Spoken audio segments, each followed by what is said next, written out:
قرآن مجید فرقان حمید کی ایک آیت کریمہ کی تلاوت کی ہے۔ اللہ جل جلالہ اس آیت مبارکہ میں یہ ارشاد فرماتے ہیں،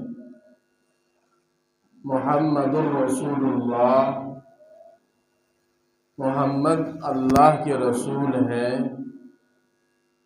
والذین معہ اشداء علی الکفار رحماء بینہم، اور ان کے ساتھی جو ان کے ساتھ ہیں وہ کافروں پر سخت ہیں اور آپس میں رحم دل ہیں۔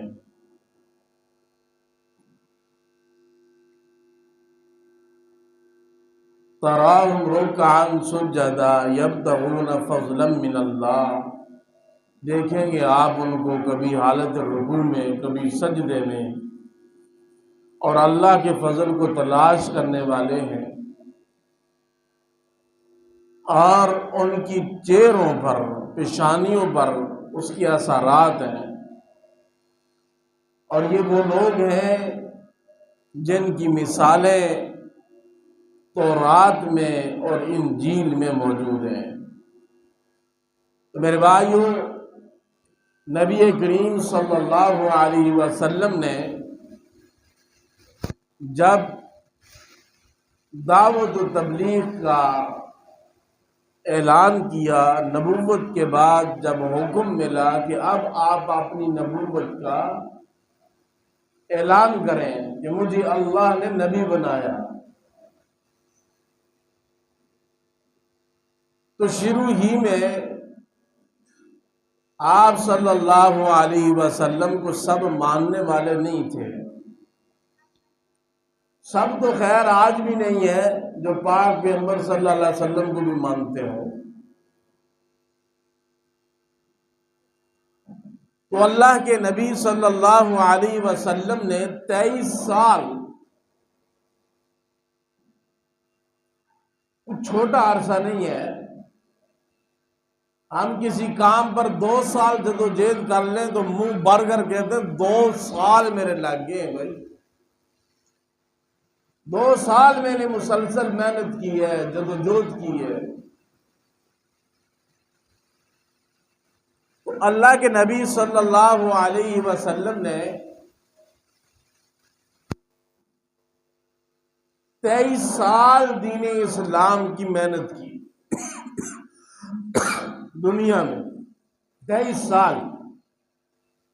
تو 23 سال کے عرصہ میں جو آپ صلی اللہ علیہ وسلم کی محنت میں ایک جماعت، ایک گروہ، ایک طائفہ یا ایک جتھا جو تیار ہوا، اسے ہمارے شریعت میں، دین میں اصحاب پیغمبر کی جماعت کہا جاتا ہے۔ کیا کہا جاتا ہے جی؟ اصحاب پیغمبر صلی اللہ علیہ وسلم۔ صحابی کسے کہتے ہیں؟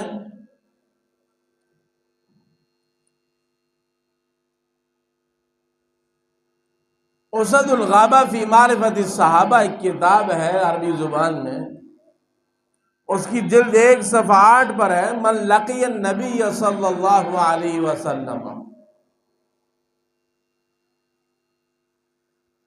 یقظۃ مؤمنا بہ، کہ اللہ کے نبی صلی اللہ علیہ وسلم کو جو شخص حالت ایمان میں ملے، حالت ایمان میں آپ صلی اللہ علیہ وسلم کی ذات کو پالے،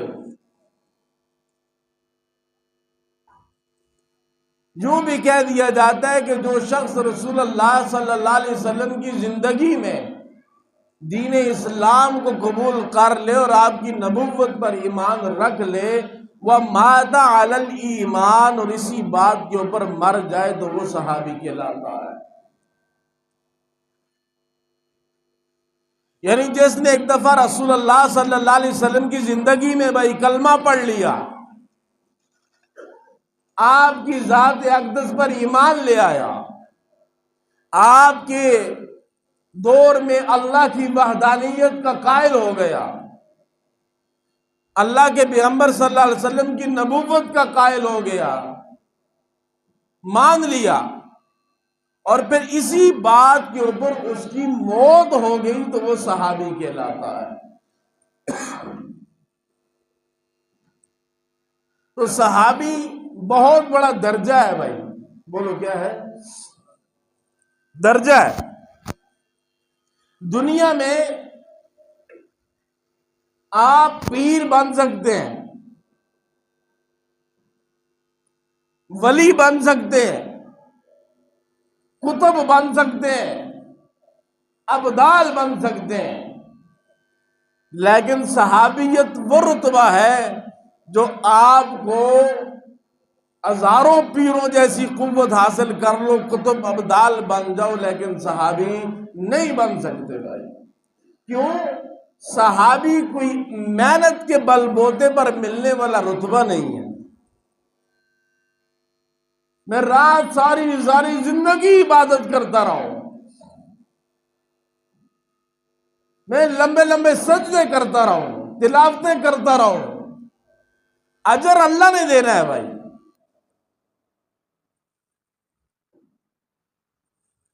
آپ یا میں محنت کریں، ریاضت کریں، عبادت کریں، ساری زندگی عبادت میں گزار دیں، پھر بھی صحابی کے درجے کو نہیں پہنچ سکتے۔ کیوں؟ وجہ صحابیت کی بنیاد نیک عمل پر نہیں ہے بھائی، نہیں ہے کہ وہ نیک اعمال کر کے صحابی بنے، بلکہ صحابیت کی بنیاد کالی کملی والے کا چہرہ دیکھنا ہے۔ صحابی بننے کے لیے رات ساری نوافل کی ضرورت نہیں ہے، صحابی بننے کے لیے رات ساری تلاوت کی ضرورت نہیں ہے، صحابی بننے کے لیے رات ساری اللہ اللہ کرنے کی ضرورت نہیں ہے، صحابی بننے کے لیے ساری زندگی سجدے میں گزارنا ضروری نہیں ہے۔ صحابی بننے کے لیے پہلی شرط ہے کہ کالی کملی والے کا دیدار ہونا چاہیے اور اس کی زیارت ہونی چاہیے۔ دنیا کی ہر نعمت آپ کو مل سکتی ہے، مجھے مل سکتی ہے، پیر کو مل سکتی ہے، کتب کو مل سکتی ہے، ابدال کو مل سکتی ہے، نہیں مل سکتی تو وہ نعمت جو اللہ نے ابو بکر و عمر اور تمام صحابہ کو دی ہے، کالی کملی والے کے چہرے کو دیکھنا اور اس کے ہاتھ میں ہاتھ دے کے کلمہ پڑھ لینا، یہ ہمیں نہیں نصیب ہو سکتا۔ تو صحابیت کے لیے پہلی شرط وہ ہے من لقی النبی صلی اللہ علیہ وسلم، کہ پیغمبر کی ذات سے ملا ہو حالت ایمان۔ تو صحابہ کا رتبہ تو بھائی اور کوئی سنے نہ سنے، اس بات سے ہی پتہ چل جاتا ہے کہ یہ رتبہ میرا اور آپ کا محتاج ہی نہیں ہے بھائی، اور کوئی فضیلت ہو یا نہ ہو، یہ تھوڑی بڑی فضیلت ہے، توجہ دیں بھائی،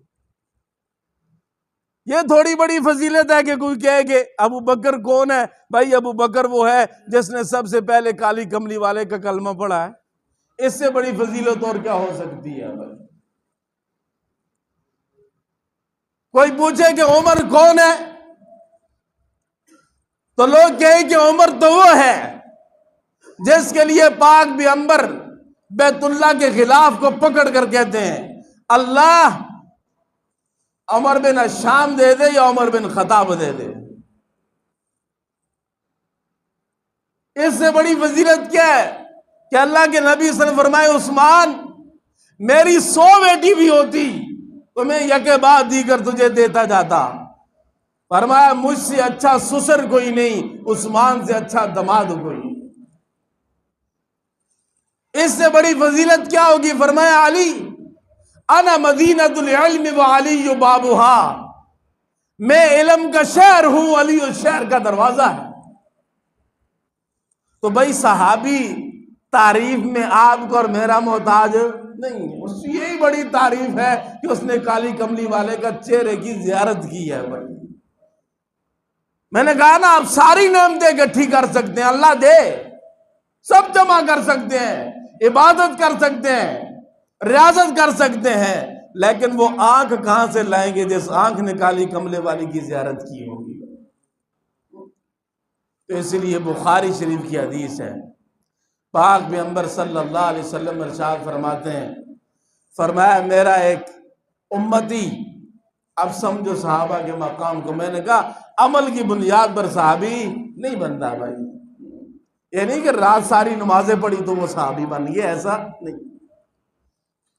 فرمایا میری امت کا کوئی امتی احد پہاڑ جتنا سونا اللہ کے راستے میں صدقہ کر دے تو یہ ثواب میں میرے اس صحابی کو نہیں پہنچ سکتا جو ایک مٹھی جو کی صدقہ کر دے۔ میرا صحابی ایک مٹھی جو کی صدقہ کر دے، جتنا مقام اور مرتبہ اس کا ہے، تو میرا امتی احد پہاڑ اتنا سونا بھی صدقہ کر کے میرے صحابی کے مقام کو نہیں پہنچ سکتا بھائی۔ کیوں نہیں پہنچ سکتا؟ توجہ ہے بھائی؟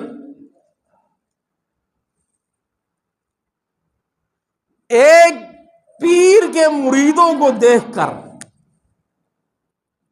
ایک پیر کے مریدوں کو دیکھ کر آپ یہ کہتے ہیں یار یہ مرید اتنا نیک ہے، اس کے چہرے پہ جو ہماری نیکی کی علامتیں ہیں، چہرے پہ نور ہے، چاہے وہ بیچارہ دن رات کریمیں مل مل کے آتا ہو۔ ہاں جی ایسا مصنوعی نور بھی تو ہے نا چلی جائے، تو ہم کہیں کہ اس کے مرید اتنے نیک ہیں، بڑے پاک باز ہیں، معاملات اچھے ہیں، عبادات اچھی ہیں، بھائی اخلاق بڑا اچھا ہے، تو آپ دلیل پکڑتے ہیں کس کے اوپر؟ کس کا پیر کیا ہوگا؟ بولو بھائی اچھا ہوگا۔ کوئی شاگرد دیکھے تو لوگ کہتے ہیں یار اس کا استاد بہت اچھا تھا، ماں باپ کو اولاد کی تربیت کو دیکھ کر لوگ کہتے ہیں یار ماں باپ بڑے اچھے ہیں، بڑی اچھی تربیت کی ہے، اور کم بختو پاک پیغمبر صلی اللہ علیہ وسلم کے صحابہ پر تنقید کر کے پھر تم یوں کہتے ہو نعوذ باللہ کہ پیغمبر نے تربیت ٹھیک نہیں کی صحابہ کی۔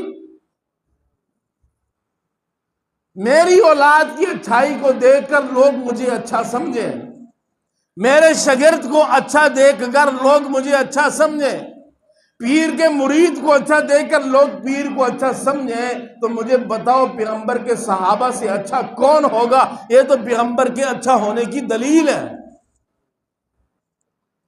اس لیے علماء نے ایک بڑی کمال درجے کی بات لکھی ہے بھائی، فرمایا یہ جو آیت کریمہ نا محمد الرسول اللہ، یہ دعویٰ ہے۔ بولو بھائی یہ کیا ہے؟ دعویٰ۔ دعویٰ سمجھتے ہیں؟ اس سے تو زیادہ واسطہ پڑتا ہے نا ہمارے لوگوں کا۔ دعویٰ کہ بھائی میں نے عدالت میں دعویٰ کیا ہوا اس کے اوپر، میرا دعویٰ ہے کہ اس نے ایسے کیا ہے، تو دو چیزیں ہوتی ہیں نا، پھر دعویٰ جو کرتا ہے اس کو دلیل بھی دینی پڑتی ہے۔ کیا کرنی پڑتی ہے بھائی؟ دلیل بھی دینی پڑتی ہے۔ عام عموماً بھی آپ کو باتیں کرتے ہیں تو وہ کہتا ہے یار وہ فلاں ایسا معاملہ ہو، تو آپ کہتے ہیں بھائی اگر آپ اس چیز کا دعویٰ کر رہے ہیں تو آپ کے پاس ثبوت کیا ہے؟ دلیل کیا ہے؟ حجت کیا ہے؟ تو اللہ نے قرآن میں دعویٰ کیا محمد الرسول اللہ، محمد اللہ کے رسول ہے، یہ دعویٰ ہے۔ علماء فرماتے اس کی دلیل کون ہے؟ فرمایا جماعت صحابہ کرام، صحابہ کی جماعت محمد الرسول اللہ کی دلیل ہے۔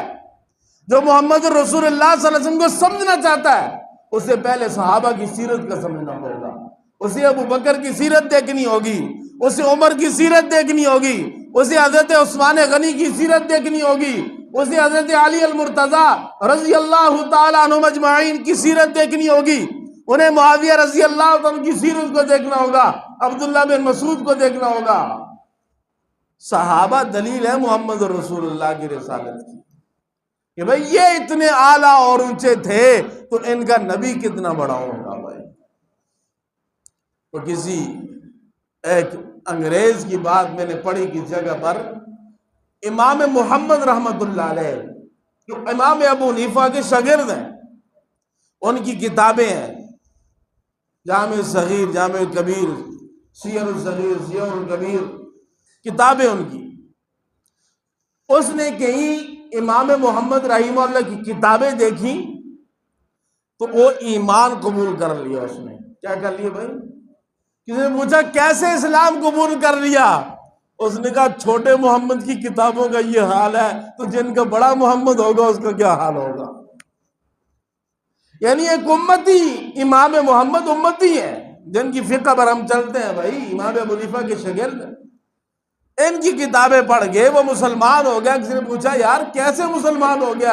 کہتے ہیں یہ امت میں ایک امام ہے محمد، اس کی یہ حال ہے، وہ اتنا بڑا آدمی ہے، اس کی کتابوں سے متاثر ہو گیا ہو، تو جو ان کا نبی محمد ہے اس کا کیا حال ہوگا بھائی؟ تو صحابہ کرام دلیل ہے رسالت کی۔ تو میرے بھائیو، اللہ کے پاک پیغمبر صلی اللہ علیہ وسلم کے یہ صحابہ، انہوں نے بڑی قربانیاں دی ہیں بھائی۔ ایک مثال دوں اور ایک بات سمجھاتا ہوں، پھر ہمارا وقت ہی پورا ہو جائے گا۔ ایک ایم پی اے، ایم این اے، جنرل کونسلر ہو، ایم پی ہو، ایم این ہو، محلے میں ووٹ کے لیے جائے، سارے مخالف ہو جائے، ایک آدمی اس کا ساتھ دے دے اور وہ جیت جائے۔ جیتنے کے بعد محلے کا ایک آدمی گیا، دوسرا گیا، تیسرا گیا، 4 اکٹھے ہو کر گئے، 5 گئے، آدھا محلہ، پورا محلہ چلا گیا، وہ لٹکا رہا ہے، کروں گا کروں گا کروں گا کروں گا۔ اور ایک آدمی جو الیکشن میں اس کا ساتھ دیتا ہے، پورا محلہ ساتھ نہیں دیتا، وہ پورے محلے کے کہنے پر کام نہیں کرتا، لیکن ایک وہ آدمی جس نے اس کا ساتھ دیا ہے الیکشن میں، وہ جاتا ہے تو وہ اس کا کام کر دیتا ہے۔ پورے محلے کا کام ایک آدمی کے جانے کی وجہ سے کیا ہوتا ہے بھائی؟ بولو نا، ہو جاتا ہے نا۔ لوگ پوچھتے ہیں، سوال کرتے ہیں، ایم بی اے صاحب، ایم این اے صاحب،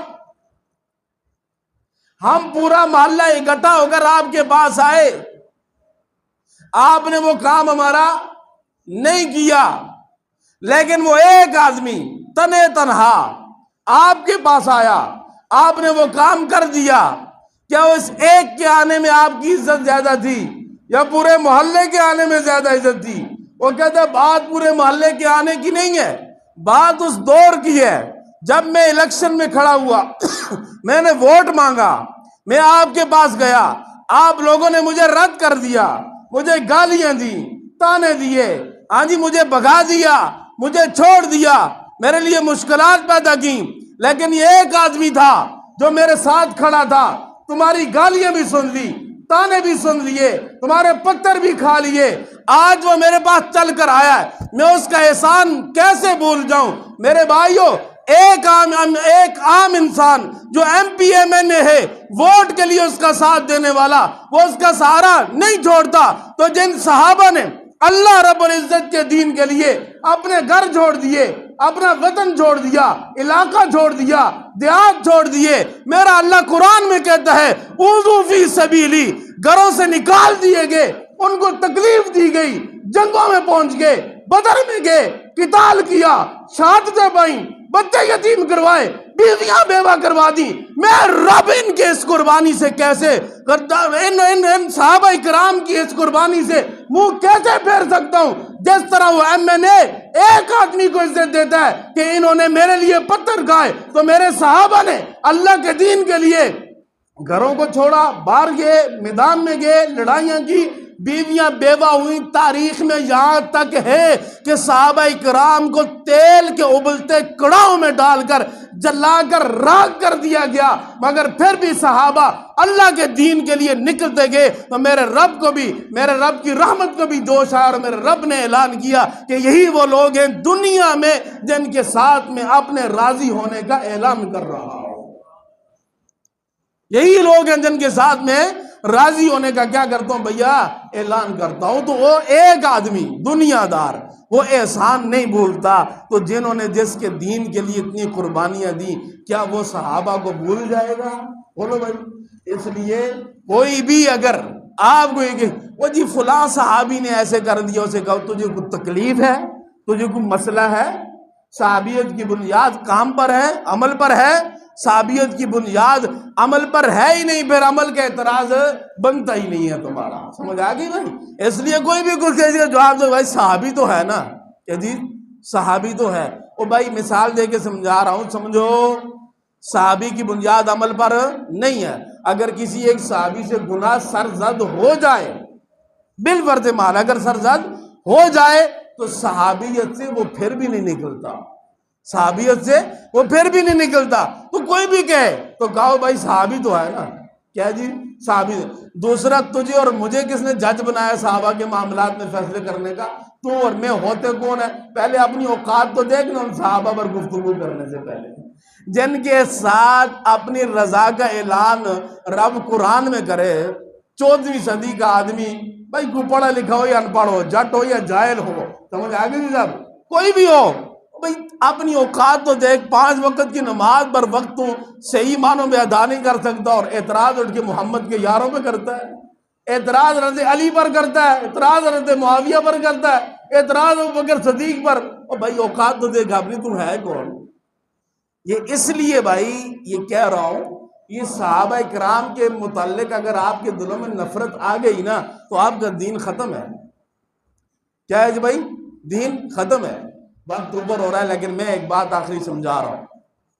نماز ہم نے اپنے ٹائم پر پڑھنی ہوتی ہے۔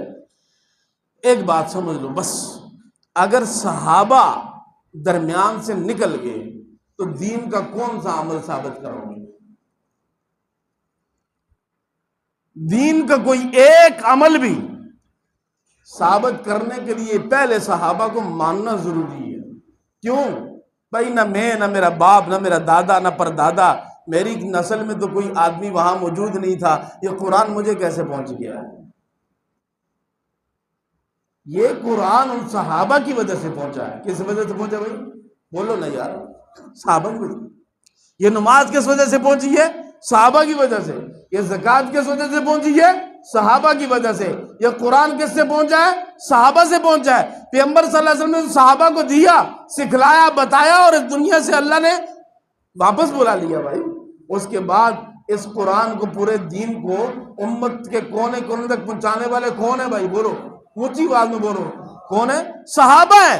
اگر صحابہ درمیان سے نکل گئے تو دین کا کون سا حکم آپ ثابت کر سکتے ہیں بھائی؟ کوئی چیز ثابت ہو سکتی ہے؟ حتیٰ کہ آپ کا اور میرا ایمان بھی ثابت نہیں ہو سکتا۔ اگر صحابہ غلط تھے پھر آپ کا اور میرا ایمان بھی غلط ہے۔ صحابہ غلط تھے پھر یہ قرآن بھی درست نہیں ہے۔ صحابہ غلط تھے پھر یہ جو نمازیں پڑھتے یہ نمازیں بھی درست نہیں ہے بھائی۔ تو اس لیے یہ پہچان کر لو، صحابی کے متعلق کسی کو گفتگو کا کوئی موقع مت دو بھائی، مت دو۔ پورے کے پورے دین کی بنیاد اصحاب پیغمبر پر کھڑی ہے، اور صحابہ نکل گئے تو تمہارا نبی سے رشتہ، ناتا کٹ جائے گا، تعلق ختم ہو جائے گا، پھر نہ جانے ہم کن گمراہیوں کی وادیوں میں گھسیں گے۔ تو اس لیے صحابہ کرام رضوان اللہ تعالی علیہم کے مقام کو سمجھنا ہے بھائی، سمجھنا ہے کہ نہیں سمجھنا بھائی؟ کوشش کریں، اردو میں کتاب ملتی ہے حیات الصحابہ کے نام سے، 3 جلدوں میں، اپنے گھروں پر رکھو، اپنے بچوں کو پڑھ پڑھ کے سناؤ، واللہ زندگیاں بھی اچھی ہو جائیں گی، بچوں کی تربیت بھی اچھی ہو جائے گی۔ صحابہ کی زندگی پڑھ کے سناؤ، کتنی مشقت ان لوگوں نے برداشت کی، کتنی تکلیفیں برداشت کی۔ اللہ تعالی ہمیں عمل کی توفیق عطا فرمائے۔ وآخر دعوانا الحمدللہ رب العالمین۔